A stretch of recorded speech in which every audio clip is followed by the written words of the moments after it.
Assalamualaikum warahmatullahi wabarakatuh. Kaifa halukum jami'an? Arjukum bisihah wa afiyah. Hayya nabda dirasatana fi hadzal yaum bi qiraati basmalah. Bismillahirrahmanirrahim. Nah, gimana anak-anak semua? Masih pada semangat? Alhamdulillah, harus tetap semangat ya meskipun kita masih belajar melalui online. Nah, sekarang silakan anak-anak semua absen dulu melalui link berikut atau bisa juga klik link yang ada di description box ya. Nah, link absen ini hanya berlaku 1 kali 24 jam ya. Jadi nanti setelah 24 jam sudah nggak bisa diisi lagi. Jadi isi sekarang atau nanti setelah nonton video ini ya. Baik, madza darsunal an? Sahih, darsunal an al-lughah al-arabiyyah, bahasa Arab. Nah, pada pertemuan sebelumnya kita telah belajar tentang apa anak-anak? Masih ingat apa tema kita minggu lalu? Ya, minggu lalu kita telah belajar tentang al-baiti atau rumah. Nah, minggu lalu kita belajar mufradat tentang baiti, istimewa awal mufradat ya. Mufradatnya ada apa aja anak-anak? Ada yang masih ingat? Ya, ada al-hadiqatu yang artinya kebun, ada matbahun yang artinya, apa artinya anak-anak? Matbahun? Ya, artinya dapur. Ada as-sarirun, apa as-sariru? Ya, artinya ranjang. Ada al-wisadatu apa artinya anak-anak?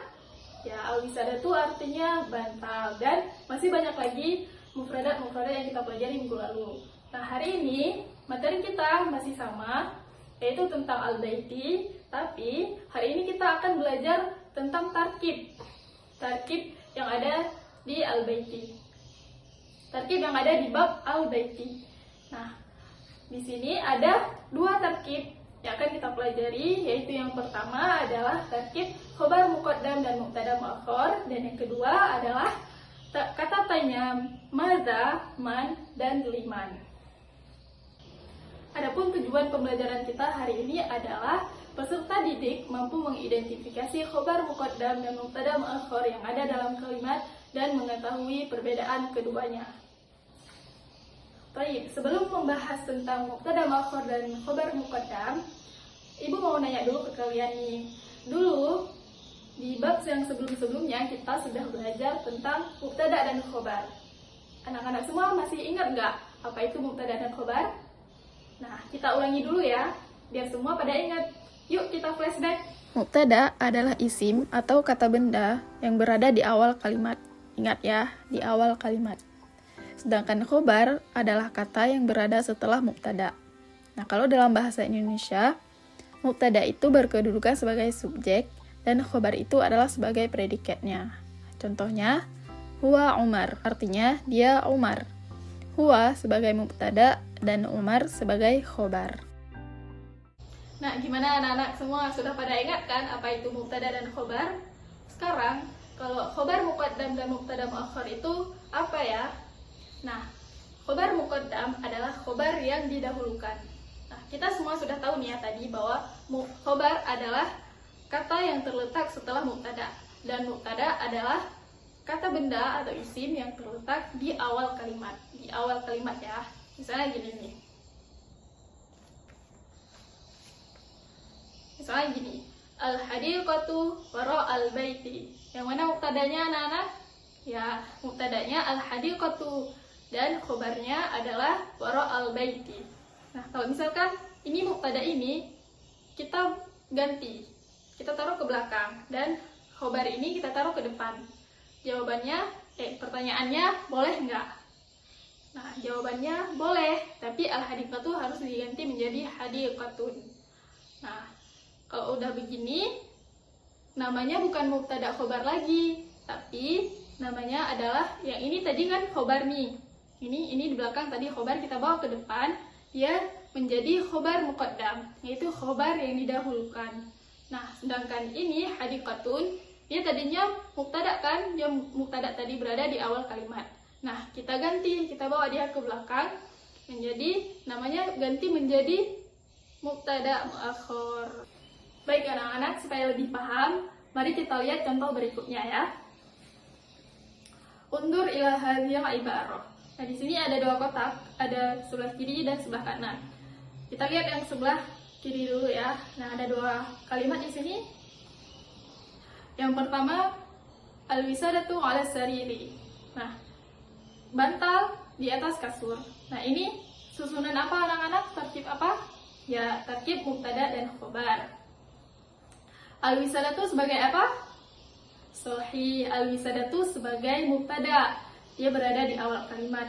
Dan al-sariri itu adalah khobar.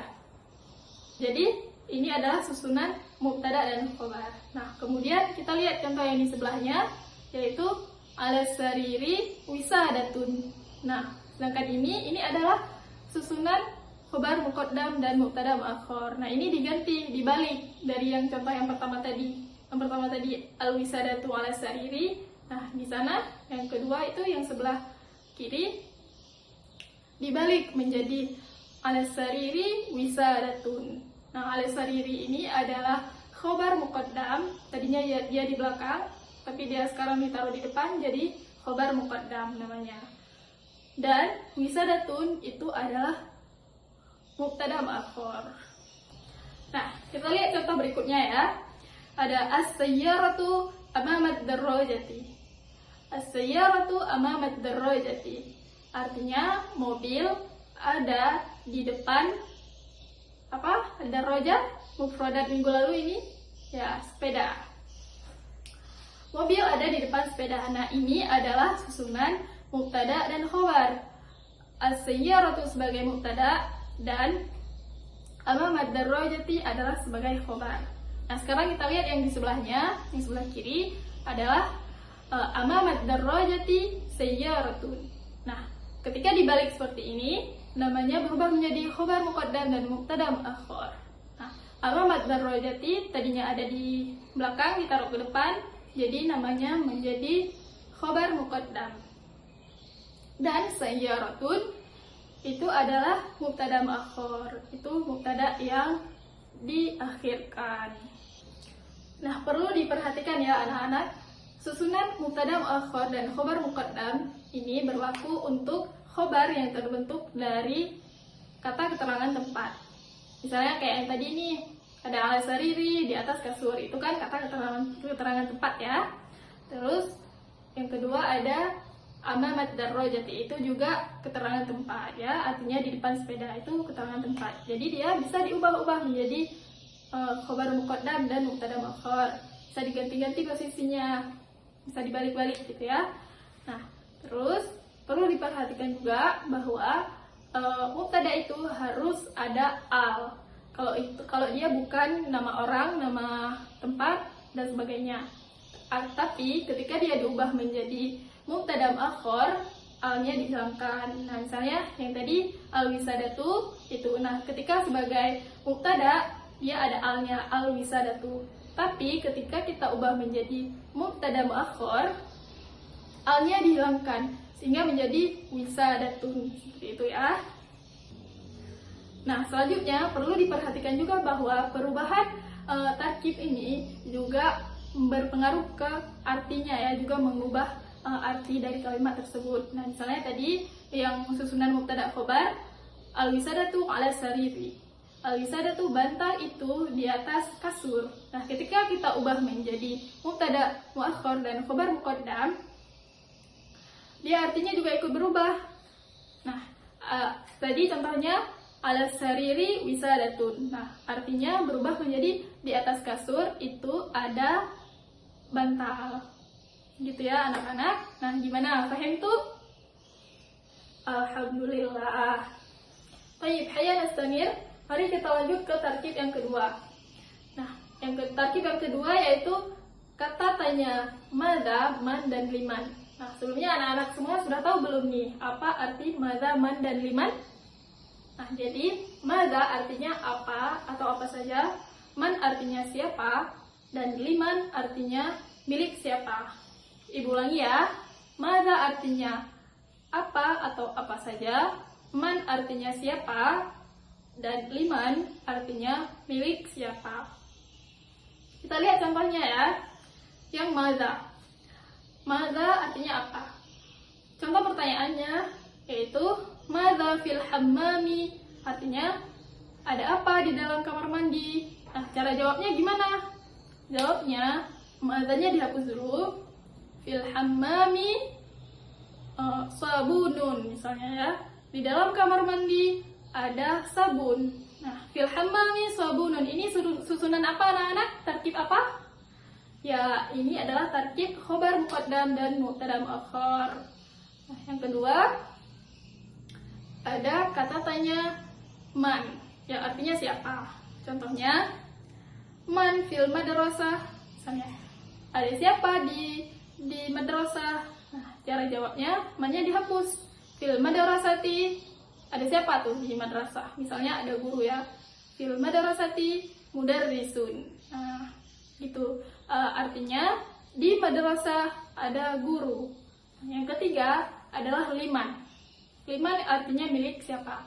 Contoh pertanyaannya yaitu liman hadzal baiti. Nah, milik siapa rumah ini? Cara jawabnya, limannya dihapus dulu. Hadzal baiti li Utsman, misalnya. Rumah ini milik Utsman. Nah, gimana anak-anak? Fahim tuh? Alhamdulillah. Nah, untuk menguji pemahaman anak-anak semua, sekarang waktunya kita kuis. Jadi nanti ibu akan bacakan beberapa soal, dan sebelum ibu jawab, ibu akan berikan waktu 10 detik kepada anak-anak semua untuk ikut menjawab ya. Jadi semua harus jawab ya. Dan juga nanti kalian hitung ada berapa soal yang berhasil kalian jawab dengan benar ya. Oke, hayya nabda, mari kita mulai. At-tadrib awal. Ghayyir kama fil misal. Misal, as-sabunu fil hammami. Fil hammami sabunun. Nah, jadi nanti teman-teman ubah ya. Kalimat mubtada khobar yang ibu bacakan diubah menjadi kalimat khobar muqaddam dan mubtada muakhar. As-su'alul awal, al-ma'u fil hammami.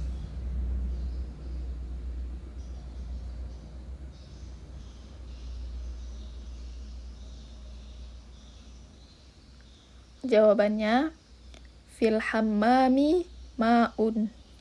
As-su'alu tsani, al-hatifu fi ghurfatil maktabi.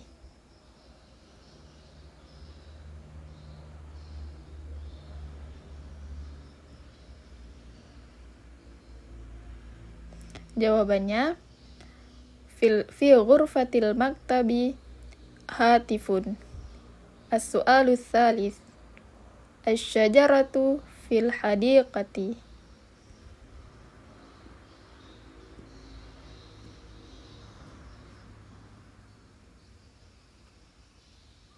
Jawabannya, fil hadiqati syajaratun. As-su'alur rabi', as-suratu 'alal ha'iti.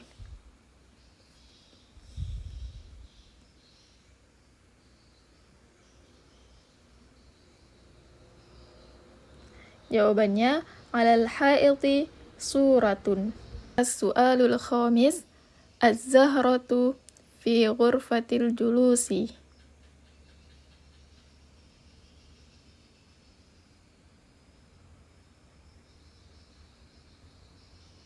Jawabannya, fi ghurfatil julusi zahratun. Nah, gimana anak-anak? Ada berapa pertanyaan yang berhasil kalian jawab dengan benar? Ada yang benar semua nggak nih? Sebelum menutup pembelajaran kita hari ini, ibu akan berikan kesimpulan dulu ya. Jadi tadi kita belajar tentang mubtada muakhar dan khobar muqaddam. Nah, khobar muqaddam itu adalah khobar yang didahulukan dan mubtada muakhar adalah mubtada yang diakhirkan. Selanjutnya ada kata tanya madza, man, dan liman. Nah, madza artinya apa atau apa saja, man artinya siapa, dan liman artinya milik siapa. Nah, pada pertemuan berikutnya kita akan mempelajari tentang hiwar, yaitu percakapan. Kita akan mempelajari bagaimana berdialog dalam bahasa Arab tentang tema al-baitu.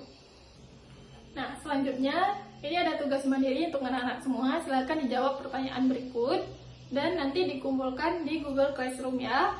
Dikumpulkan sebelum pertemuan berikutnya ya, sebelum minggu depan. طيب هيا نختتم دراستنا في هذا اليوم بقراءة حمدلله معا. الحمد لله رب العالمين. شكرا على حسن اهتمامكم. والسلام عليكم warahmatullahi wabarakatuh.